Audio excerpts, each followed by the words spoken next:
क्या हो अगर धरती की सारी बर्फ अचानक आए जलवायु परिवर्तन के चलते रातों रात पिघल जाए?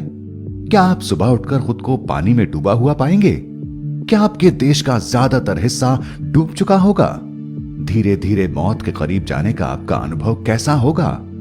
आप देख रहे हैं क्या हो अगर, और यह है क्या हो अगर दुनिया की सारी बर्फ एक साथ पिघल जाए। क्या आपने कभी पानी से लबालब भरे ग्लास में बर्फ को पिघलते देखा है? इससे पानी के स्तर पर क्या असर पड़ता है? असल में कोई असर नहीं होता। बर्फ के टुकड़े के पिघलने से पानी का स्तर ना कम होता है और ना ही ज्यादा।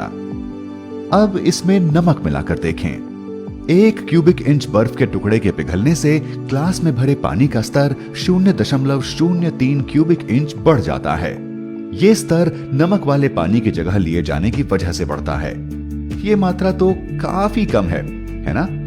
लेकिन क्या हो अगर आप यही बात धरती के सभी ग्लेशियर और समुद्र में तैरती सारी बर्फ पर लागू करें? हमारी धरती का 58 लाख वर्ग मील क्षेत्र बर्फ से ढका हुआ है। अगर ये सारी की सारी बर्फ रातों रात पिघल जाती है तो वैश्विक समुद्र स्तर तकरीबन 230 फीट तक बढ़ जाएगा। ये लंदन के टावर ब्रिज को ढकने के लिए भी काफी है। सभी 7 महाद्वीप आंशिक रूप से डूब चुके होंगे। ना मायामी बचेगा और ना ही लंदन। ऑस्ट्रेलिया का तट वहां के 80% निवासियों के साथ बह चुका होगा और यही हाल वेनिस और नेदरलैंड्स का भी होगा। अफ्रीका के लिए स्थिति इतनी खराब नहीं होगी, लेकिन बाकी के महाद्वीपों से आने वाली गर्म हवाएं हालातों को रहने लायक नहीं छोड़ेंगी। क्या आपको लगता है कि बाढ़ पूरी इंसानी सभ्यता को ही बहा ले जाएगी? खैर, पूरी सभ्यता तो नहीं, लेकिन जो भी बचेगा उसे कई खतरों का सामना करना होगा। ये सारी पिघली हुई बर्फ हवा में कार्बन डाइऑक्साइड का स्तर बढ़ा देगी। सबसे पहले तो बर्फ के पिघलने के लिए ही कार्बन डाइऑक्साइड की भारी मात्रा की जरूरत होती है। अब चूंकि वातावरण में ऑक्सीजन की मात्रा पहले जितनी ही बनी रहेगी, इसका मतलब होगा कि यह हवा धीरे धीरे आपका दम घोंटने लगेगी। आपके पास नए वातावरण में ढल पाने के लिए बेहद कम वक्त होगा।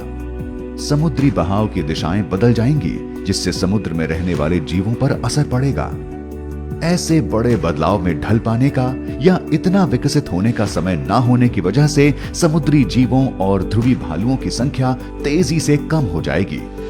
जो जीवित होंगे उन्हें बेहतर हालातों की तलाश में अपने घरों को छोड़ना होगा। इससे इंसानों के खाने की सप्लाई पर असर पड़ेगा। समुद्री बहाव में बदलाव से मौसम में भी बड़े बदलाव आएंगे। रेगिस्तानों में भारी बारिश होगी और जहां अच्छी मात्रा में बारिश होती है वो इलाके सूख जाएंगे। इससे कृषि में भयानक नुकसान होगा और वैश्विक स्तर पर भुखमरी भी आ सकती है। हवा के पैटर्न में भी बदलाव आएगा। चूंकि सूरज की किरणों को रिफ्लेक्ट करने के लिए बर्फ नहीं होगी, ऐसे में सूरज समुद्र के और ज्यादा पानी को भाप में बदलेगा और बादलों से आसमान भर जाएगा। पहले ये बादल पहाड़ी इलाकों के पास इकट्ठे होंगे और फिर बारिश से वहां बाढ़ जैसे हालात होंगे। समुद्री हरिकेन अक्सर दस्तक देंगे, यानी और ज्यादा बाढ़। तट पर आए एक छोटे से भूकंप से भी आसपास के क्षेत्रों को सुनामी का सामना करना पड़ेगा। इससे दुनिया भर में लोगों का प्रवासन बढ़ेगा, जिसका सामना करना सभी सरकारों के लिए मुश्किल होगा।